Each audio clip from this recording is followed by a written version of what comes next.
Hello everyone. Today we are going to start our new topic, that is accounting treatment of reserve and accumulated profit when the profit sharing ratio change among the existing partner. As earlier we have covered our two topics. The first one, the determination of sacrificing ratio and gaining ratio, and second, the types of goodwill and what will be the treatment of goodwill. तो ये सारी चीजें हम लोगों ने पढ़ ली हैं. जैसे कि हमने पहले ही आपको बता दिया था कि जब कभी भी प्रॉफिट शेयरिंग रेशियो चेंज होगा तो कुछ चीजों का हमें ट्रीटमेंट करना होगा.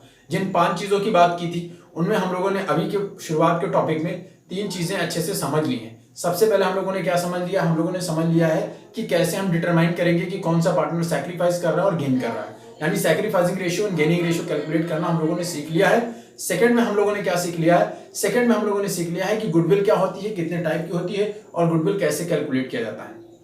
गुडविल को कैलकुलेट करने के बाद गुडविल कैसे डिस्ट्रीब्यूट होगी, कौन से पार्टनर में, ये सारी बातें हम लोगों ने पिछले वीडियो में सीख ली है. अगर आपने अभी तक वो वीडियो नहीं देखी है तो प्लीज डिस्क्रिप्शन में जाके उस वीडियो को देख लें. तो हम स्टार्ट करते हैं अपना नया टॉपिक, जिसमें हम लोग समझने वाले हैं कि ट्रीटमेंट कैसे होगा रिजर्व का और एक्यूमुलेटेड प्रॉफिट का. इसमें 2 केसेस हैं. First case, when the reserve and accumulated profit are distribute among the partner. जब पार्टनर्स के बीच में डिस्ट्रीब्यूट होगा, या हम इस तरीके से कह सकते हैं when it is transfer to partners capital account. जब ये पार्टनर्स कैपिटल के अकाउंट में ट्रांसफर होगा, पहला केस. या दूसरा केस जब ये ट्रांसफर नहीं होगा. अच्छा, ट्रांसफर क्यों होगा उसको भी समझते हैं. मीनिंग क्या है उसकी देखिए.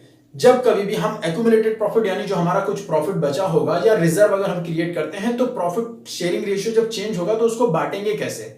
लॉ यही कहता है कि जब कभी भी हम उसको बांटेंगे तो जाहिर सी बात है ये जो प्रॉफिट कमाया है, ये जो रिजर्व हमने बनाया है, ये हमारे ओल्ड पार्टनर्स ने बनाया होगा. क्योंकि फर्म में अभी जब रिकॉन्स्टिट्यूशन आ रहा है, रिकॉन्स्टिट्यूशन आने की वजह से यानी अभी बदलाव हो रहा है. लेकिन पहले जो हमने रिजर्व तो हम हमेशा पहले बनाते हैं ना. रिजर्व का मतलब क्या होता है? जब कुछ पैसे हम बचाकर रख लेते हैं, तो जो पैसे हमने बचाकर रखे हैं वो हमने पहले के लिए रखे हैं.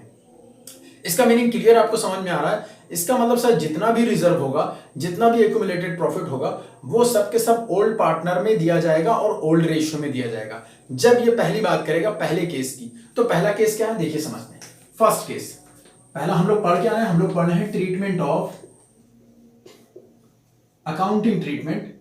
ट्रीटमेंट मेडिकल वाला नहीं, accounting treatment of reserve and accumulated profit when the profit sharing ratio change among the existing partner. ये जितनी भी चीजें कर रहे हैं वो इसीलिए क्योंकि प्रॉफिट शेयरिंग रेशियो पार्टनर्स के बीच में चेंज होगा, तो जाहिर सी बात है कुछ चीजों को कैलकुलेट करना पड़ेगा, समझना पड़ेगा. इसमें 2 केसेस आते हैं. पहला case, when the reserve and accumulated profit are transferred, when these things reserve and accumulated profit are transferred to capital account. पहला केस, जब कैपिटल अकाउंट में ट्रांसफर करेंगे तो क्या करेंगे, यानी डायरेक्ट कैपिटल में दे देना. तो पहले मेरी बात को समझ लीजिए, यहां पर कौन सी एंट्री पास होगी. सिंपल सा एंट्री है पहले के केस में. एंट्री जो आपकी पास होगी, अब आप 11 के कॉन्सेप्ट को लेकर चलेंगे. देखिए, रिजर्व यानी कुछ पैसे आपने बचाए थे, अभी आप सब पार्टनर हैं, या एक्यूमुलेटेड प्रॉफिट कुछ प्रॉफिट आपने कमाया था. अगर ये चीजें आपको दी जाए तो बाय दीज रीजन आपकी कैपिटल इंक्रीज होगी या डिक्रीज होगी. आप सब बोलेंगे सर ये सारी चीजें अगर आपको मिलती हैं, रिजर्व के कुछ अमाउंट मिलते हैं आपको, या प्रॉफिट अगर आपको मिलता है, तो डेफिनेटली वो आपकी कैपिटल को इंक्रीज करेगा, आपकी कैपिटल को बढ़ाएगा. तो कैपिटल बढ़ने पर होता क्या है? कैपिटल बढ़ने पर आपको पता है कैपिटल क्रेडिट होती है. तो इसका मतलब जब कभी भी ये मिल जाए और आपको पता हो कि इसको आप ट्रांसफर करेंगे कैपिटल अकाउंट में, क्वेश्चन में लिखा होगा, तो एंट्री क्या करेंगे, ये सारी चीजें आपकी कैपिटल को बढ़ाएंगी. तो डेबिट करेंगे, रिजर्व मिल रहा है आपको, रिजर्व अकाउंट डेबिट. अब यहां रिजर्व की बात करेंगे, कौन कौन सा रिजर्व होता है. एंड एक्यूमुलेटेड प्रॉफिट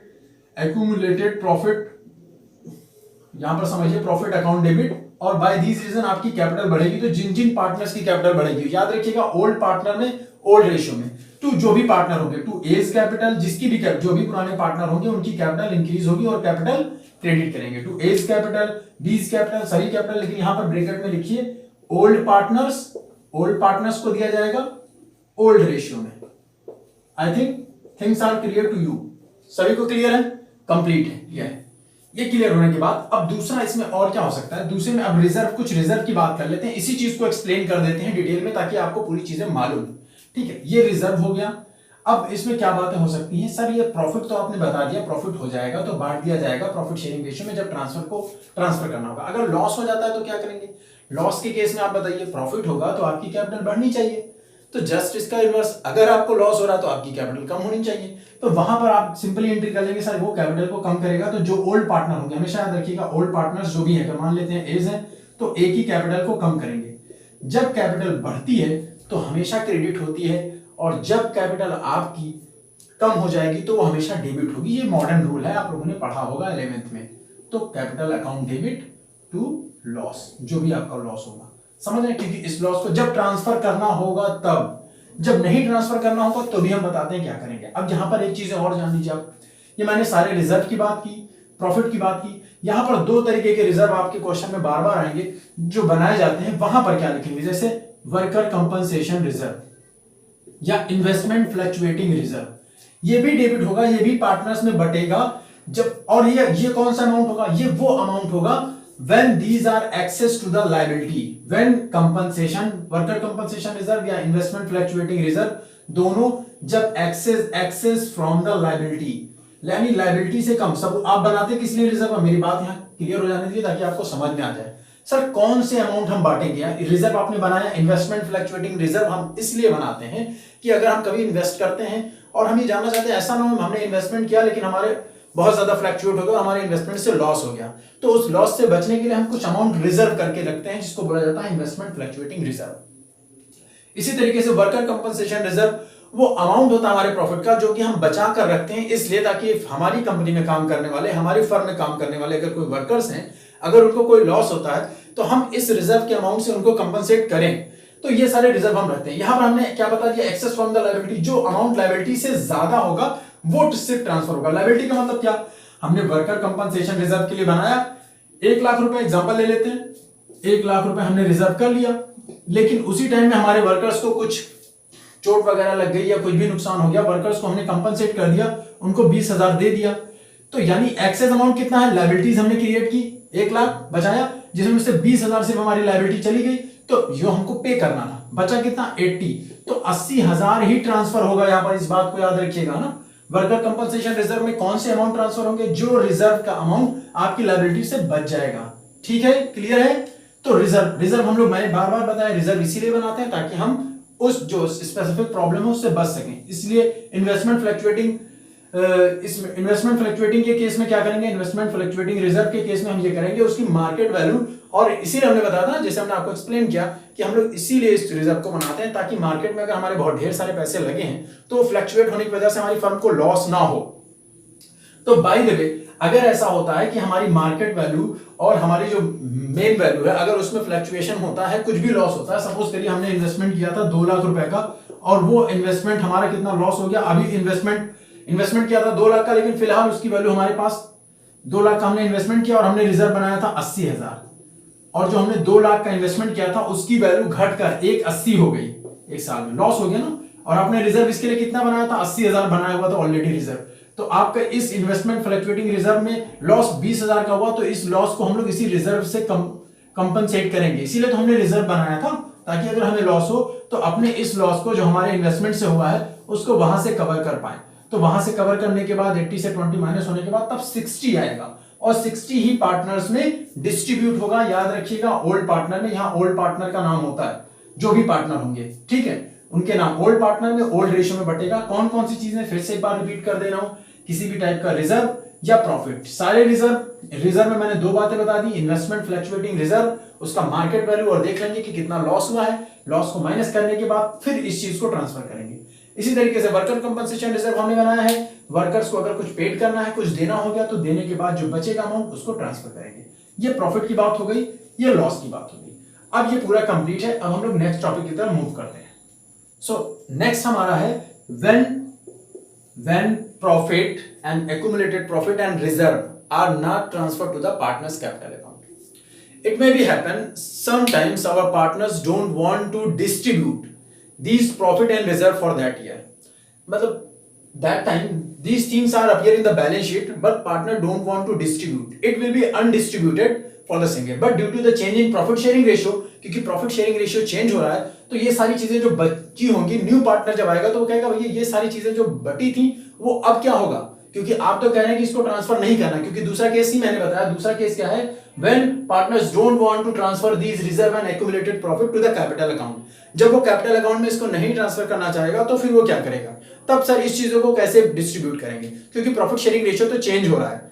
ठीक है, प्रॉफिट शेयरिंग रेशियो चेंज होने के केसेस में जब बोला जाएगा कि इसको पार्टनर्स की कैपिटल में नहीं ट्रांसफर करना है, तब वहां पर काम आएगा हमारा सैक्रिफाइसिंग रेशियो और गेनिंग रेशियो। अब हम लोग क्या करेंगे, इन सारी चीजों को रखेंगे और जो हमारे गेनिंग पार्टनर हैं और सैक्रिफाइसिंग जो पार्टनर हैं उनमें इन चीजों को बांट देंगे। जैसे कि मैंने पहले भी बताया था कि जब कभी भी रेशियो चेंज होगा तो रेशियो चेंज होने की वजह से जो बंदा जिसने सैक्रिफाइस किया है हमेशा उसकी कैपिटल क्रेडिट होगी और जिसने भी गेन किया है उसकी कैपिटल को हमेशा डेबिट किया जाना चाहिए। तो यहां पर हम लोग पहले रेशियो कैलकुलेट करेंगे, रेशियो कैलकुलेट करने के बाद गेनिंग पार्टनर्स को डेबिट करेंगे और सैक्रिफाइसिंग पार्टनर को क्रेडिट करेंगे। तो चलिए इन दोनों क्वेश्चंस को कुछ एग्जांपल के जरिए, कुछ क्वेश्चन के जरिए सॉल्व करते हैं। तो let's get start. So to make it more clear this topic we are going to solve some question. कुछ क्वेश्चन को सॉल्व करेंगे तो आपको टॉपिक सारी चीजें समझ में आएंगी। मेरी बात को बहुत ध्यान से सुनते रहिएगा। क्वेश्चन में लिखा हुआ है XYZ are partner sharing profit in the ratio 4:3:2। XYZ तीन पार्टनर थे जिनका प्रॉफिट शेयरिंग रेशियो 4:3:2 था। फ्रॉम 1 अप्रैल 2008 को इन्होंने डिसाइड किया है कि अब ये प्रॉफिट को इक्वली बांटेंगे।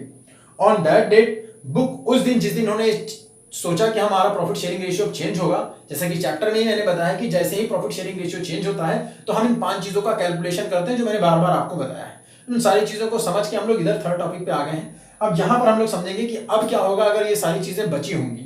तो जैसा कि हम लोगों ने कॉन्सेप्ट में सीखा, इस तरीके से हम जर्नल करना भी सीख जाएंगे।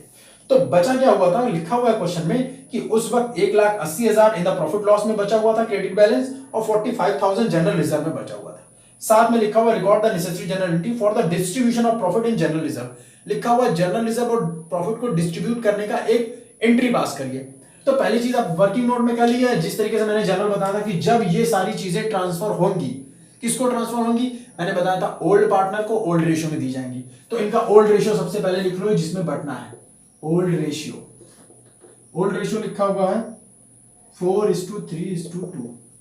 अब कौन कौन सी चीजें बटनी है, प्रॉफिट बटना है और रिजर्व बटना है। मैंने बताया था ये सारी चीजें बांटी जाती हैं, बाय दैट पार्टनर्स की कैपिटल इंक्रीज होगी, इसलिए पार्टनर्स की कैपिटल को क्रेडिट किया जाना चाहिए। और कौन से पार्टनर, ओल्ड पार्टनर। अगर सपोज कोई नया पार्टनर आ जाता तो नए पार्टनर को नहीं देते हम इन्हीं को देते हैं जिनका नाम यहाँ पर A, B और C लिखा हुआ है। ठीक है, क्लियर है, A, B, C को ही हम देंगे जिनका यहाँ पे नाम लिखा हुआ है।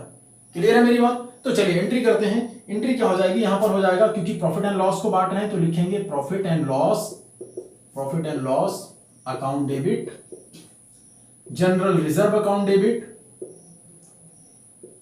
डेबिट टू ओल्ड पार्टनर जो भी हैं, A's capital, B capital, sorry यहां पर ए बी नहीं है, यहां XYZ है, तो एक्स कैपिटल, वाई कैपिटल और जेड कैपिटल्स।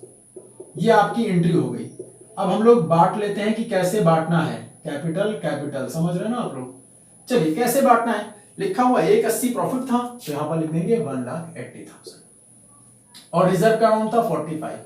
इन्हीं सारी चीजों को बांटना है, दोनों को ऐड करेंगे तो दोनों हो जाएगा 2,25,000। किस रेशियो में, 4:3:2, यानी नीचे 9 होगा और एक बार मल्टीप्लाई करेंगे 4 वाले को, एक को 4 के रेशियो में, दूसरी बार करेंगे 3 और तीसरी बार करेंगे वो। तो पहले एक का करके देखते हैं, इसको 9 से डिवाइड करेंगे तो ये हो जाएगा 25,000, क्योंकि 25 9 225 होता है। तो 25 का 4 से करेंगे तो यहां पर हो जाएगा, क्योंकि 4 रेशियो है, 25 एक बार कैलकुलेट कर लिया, ये हो जाएगा 1,00,000 रुपीज। 25 3 75,000, 25 2 50,000। सॉल्व है, यही आंसर हो गया आपका। ये जनरल एंट्री पास करेंगे किस डेट को, जिस डेट को इन्होंने चेंज किया था। तो चेंज कब किया था, 1 अप्रैल 2000। यहां पर डेट लिखेंगे, सेम जर्नल का ही फॉर्मेट बनेगा, डेट, पार्टिकुलर, डेबिट अमाउंट और क्रेडिट अमाउंट। यहां पर डेट लिख देंगे 1 अप्रैल। ये आपका क्वेश्चन सॉल्व हो गया 18। ठीक, अब नेक्स्ट क्वेश्चन को समझते हैं। अगर लॉस हो जाएगा, एक क्वेश्चन और फौरन ही समझ लेते हैं इसके बाद के क्वेश्चन में लिखा हुआ है, देखिए पढ़िए आप लोग, स्क्रीन पर है आपके सामने। ए बी आर पार्टनर्स, इनका प्रॉफिट लॉस रेशियो जो था वो 2:1 था। 1 अप्रैल 2008 को इन्होंने डिसाइड किया, यानी इनकी एंट्री जो नेक्स्ट क्वेश्चन है, दूसरा क्वेश्चन यहीं से है, इसी फॉर्मेट में लिख देंगे। वो 1 अप्रैल 2008 को एंट्री पास करेंगे, क्या होगी, decided to profit and share 3:2 में, उस डेट को इनको 60,000 का लॉस हुआ था, डेबिट बैलेंस हुआ था, यानी 60,000 का इन्हें लॉस हुआ था। तो पुराना रेशियो इनका 2:1 दिया हुआ है इस क्वेश्चन में, 2:1 दिया हुआ है, इसी में 60,000 को बांटेंगे। मैंने बताया था प्रॉफिट होती है तो पार्टनर्स की कैपिटल बढ़ती है, लेकिन लॉस होगा तो पार्टनर्स की कैपिटल कम हो जाएगी।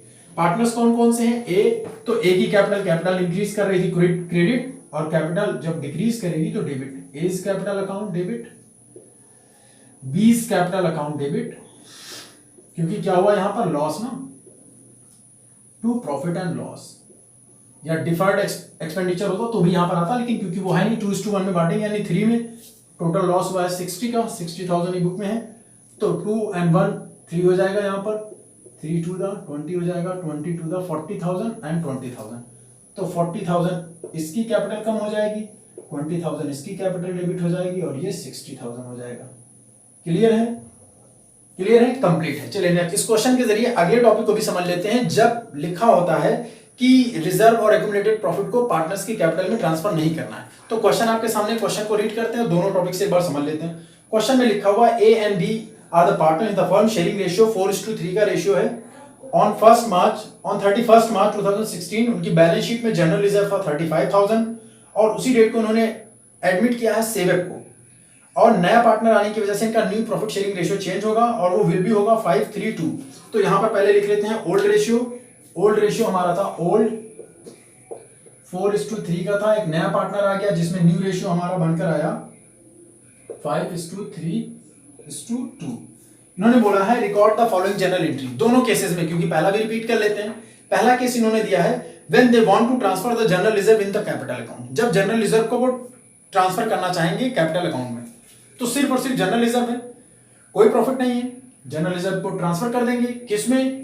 ओल्ड पार्टनर में। किस रेशियो में? ओल्ड रेशियो में। तो एंट्री क्या हो जाएगी? एंट्री हो जाएगी जनरल रिजर्व, जब हमें ट्रांसफर करना होगा तब, तो general reserve account debit, capital बढ़ जाएगी, A's capital to B's capital. General reserve कितना था यहां पर? 35 था, तो 35 लिख देंगे। किस रेशियो में बांटेंगे बेटा? 4:3:7 में। 7 से इसको डिवाइड करेंगे तो कितना हो जाएगा? 35, और ये हो जाएगा 7, 5 हो जाएगा 5,000 का 4 से करेंगे तो एक बार हो जाएगा 20,000। ए की कैपिटल ज्यादा बढ़ जाएगी क्योंकि यही रेशियो इनका, और इसकी कैपिटल हो जाएगी 15,000।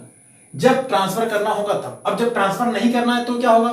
मैंने बताया था जब ट्रांसफर नहीं करना होगा तब हम लोग क्या करेंगे? गेनिंग पार्टनर को डेबिट करेंगे और सैक्रिफाइसिंग पार्टनर को क्रेडिट करेंगे। और गेनिंग और सैक्रिफाइस डिटरमाइन करने के लिए हमने फर्स्ट वीडियो में सीखा था कि ओल्ड और न्यू का सबसे पहले हम लोग क्या करेंगे? प्लस और माइनस करके देख लेंगे। तो करके देखते हैं। सबसे पहले हम लोग क्या लिखेंगे? यहाँ पर ओल्ड रेशियो लिखेंगे और न्यू रेशियो लिखेंगे। देखिए जाहिर सी बात है, एक नया पार्टनर आ रहा है तो जाहिर सी बात है ये गेन करेगा, जिसका नाम जो भी होगा देख लेते हैं, वो सेवक ही होगा जो गेन करेगा, क्योंकि नया पार्टनर है यहाँ पर क्वेश्चन के हिसाब से। तो देखिए यहाँ पर क्या करेंगे? सबसे पहले हम लोग क्या करेंगे? गेनिंग रेशियो निकालने की कोशिश करेंगे। गेनिंग में क्या हो जाएगा? न्यू माइनस ओल्ड हो जाएगा। तो 5, 3, 8 to 10, तो 5/10 माइनस 4/7। फिर दूसरा हो जाएगा 3/10 माइनस 3/7, ये हो जाएगा। और नया का तो हमें मालूम ही है कि वो कितना गेन कर रहा है, वो कर रहा है 2/5, 3, 7 and 10, 2/10 ये गेन कर रहा है। अब देखिए इसको सॉल्व करते हैं, तो इसका एलसीएम अगर हम लेंगे तो ये हो जाएगा 70,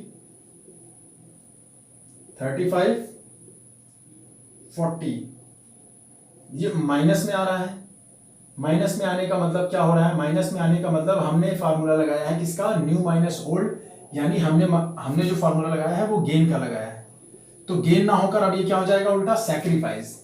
क्या हो जाएगा? सैक्रिफाइस। मैंने बताया था कि जब भी उल्टा साइन आए इसका मतलब अगला रेशियो काम कर रहा है। कोई भी एक रेशियो का फार्मूला लगा सकते थे आप। सैक्रिफाइसिंग लगाने पर अगर पॉजिटिव में आए तो वो सैक्रिफाइसिंग रेशियो है, अगर वो चेंज हो जाए सिंपल निगेटिव में आए तो जाहिर सी बात है कि वो अगला रेशियो यानी गेनिंग रेशियो है। तो ये सैक्रिफाइसिंग हो गया। हमने एक ही लगाया था ताकि आपको पता चल जाए गेन। गेन में क्या होता है? New minus old. ठीक है, यहां पर भी हमने क्या किया? New minus old. यहां पर भी एलसीएम हो जाएगा 70, ये हो जाएगा 21, ये हो जाएगा 30, ये हो जाएगा -9। -9 का मतलब 9 सिर्फ लिखिए और नाम गेनिंग के बजाय क्या कर दीजिए? सैक्रिफाइसिंग। तो ये हो जाएगा सैक्रिफाइसिंग। सीधे सही से मैं कर रहा हूं ताकि समझ में आए आपको इजीली, बहुत ही आराम से। ये 2 हो गया सैक्रिफाइसिंग। अल्टीमेटली तीसरे का दिया हुआ है वो है गेनिंग। तो तीनों को एक रेशियो में करने के लिए देखिए नीचे 70 है, रेशियो की ये खुसूसियत होती है कि उसको एक फॉर्म में लिखा जाए तो बहुत अच्छा लगता है।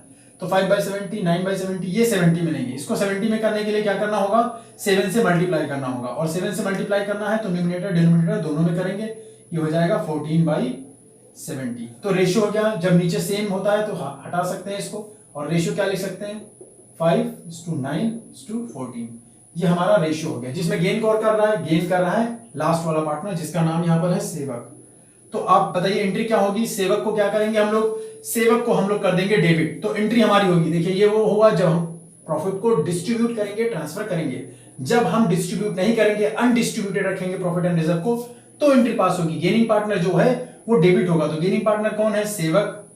पहले एंट्री कर लेते हैं, सेवक अकाउंट डेबिट हो जाएगा।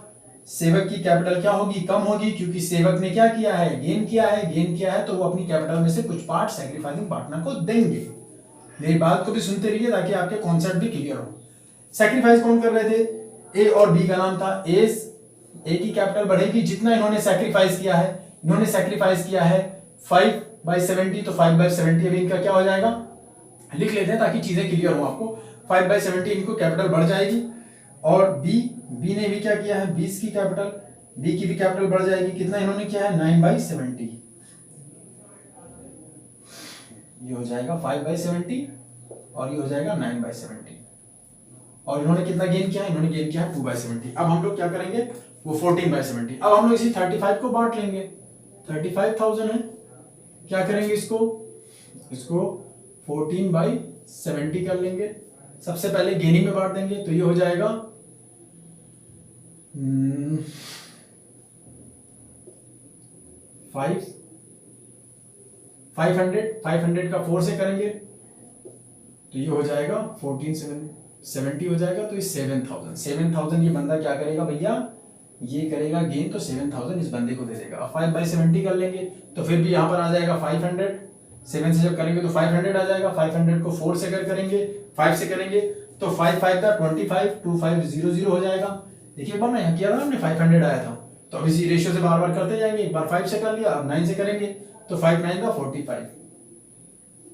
तो 40, ये पूरा टॉपिक आपका क्लियर हो गया। इसके बाद भी अगर आपको डाउट है so don't forget to comment in the comment section. फिर से मिलते हैं नए वीडियो में। Thanks for watching.